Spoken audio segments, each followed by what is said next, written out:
What's the problem with NVIDIA, and what problem does the famous hedge fund manager Michael Burry have with NVIDIA that he thinks it should collapse and that it's effectively a pyramid scheme?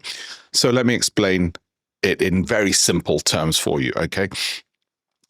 Imagine you make tables for £100 or $100, right? And you take away the cost of the hammer that you need to make the tables with. And if the hammer costs £100, then obviously you'd have zero profits. But of course, that wouldn't be right or accurate because the hammer will last many years. The table is going to get sold this year.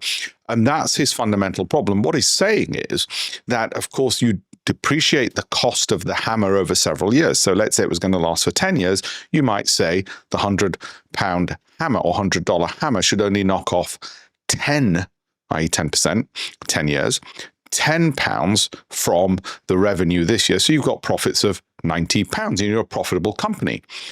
That's called depreciation. Many of you will know what that is. What he's saying these companies are doing is they're depreciating the cost over a long period of time so that this year's profits look very good because the revenues are the revenues.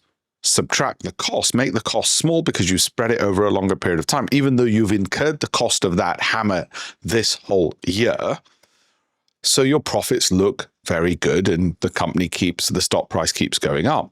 Now, you might say, well, what's wrong with that? Nothing wrong with that. The problem he's saying is that they shouldn't be depreciating the hammer over 10 years because it won't last 10 years. The cost of making those chips will not, the instruments and capital they use won't last 10 years. It will, in fact, he says, last maybe 3 years. So what happens after 3 years when they keep each year just taking £10 off, £10 off, £10 off? He says after 3 years, they'll write off the cost, the remaining £70, and that means the profits will fall off a cliff and the stock will crash, and they're delaying the inevitable. Now, even if he's right, what I'm saying is that the stock market doesn't look at 3, 4, 5 years ahead. It looks at what's happening now and probably even 12 months ahead. So fundamentally, the only way he can get NVIDIA to drop its stock price is do what he's done, shut down his hedge fund and start offering a newsletter, a paid newsletter. It charges about £300 or $300 odd a year for you to buy his newsletter, which he's just launched. As I said, I think he's wrong. Even if he's right about the write-offs, it doesn't matter for my position this year. Now, I've got to allow for the fact that I could be prone to confirmation bias, which is I already own this stock, and therefore I'm interpreting everything in a biased manner. In fact, I'm not, because I don't interpret what he's said as a relevant factor. What I look at is where's the money going? And if in the short term, I see the medium and short-term prices falling sufficiently, say over 30%, I'll probably look to buy more of the stock, or I have a second option, is to sell it in the expectation of buying back cheaper if it drops another 20% after that. Now, those are risky strategies, of course, because if I buy back cheaper, then I might miss the opportunity. I exit prematurely and it doesn't. It reacts upwards. So you might say, oh, why don't you just hold? Problem with that is it might drop. Why don't you do 50-50? So there's a whole array of things you can do. Usually somebody like Warren Buffett would say is don't do anything, just leave it well alone. And I'm not prone to trading my investments anyway. So we'll decide what happens, and I'll make these updates on YouTube and on TikTok.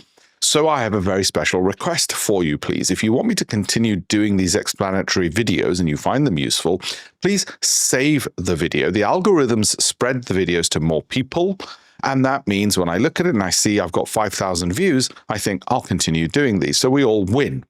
Okay, so if you save them, that's higher up on the algorithm. If you repost it, that's higher up. If you comment, that's good as well. So please do comment and give me feedback, because that also adds to the algorithm pushing these higher. Please repost it to your friends or forward it elsewhere. All of those things are sort of, in a way, you're giving me a form of payment. The payment being that more people view it and I think, oh, this is worth doing. It's not just one person in the Outer Hebrides watching this, or my mum. So thank you for that. And there's another thing I want you to do. We've got a free educational pension review. You can have a look at alpeshpatel.com/links. Everything's been revamped. Have a look at that. And we've got a whole bunch of free pension calculators, like for your age, how much should you have? What if it grows more or less? How much should you be saving? How much might you end up with? How much could you safely withdraw if the markets are good or if they're bad? And have you already reached your ideal target? All of these tools are completely for free. Again, go to alpeshpatel.com/links. So thank you very much for watching, and thank you very much for, well, paying me with kindness, the kindness being that you'll make a comment or save this video or like, follow, subscribe, all of those things which people ask for. They're incredibly important. Otherwise, people like me go, yeah, I think I'll just do a newsletter like Michael Burry instead, which I have no intention of doing. So thank you all very much.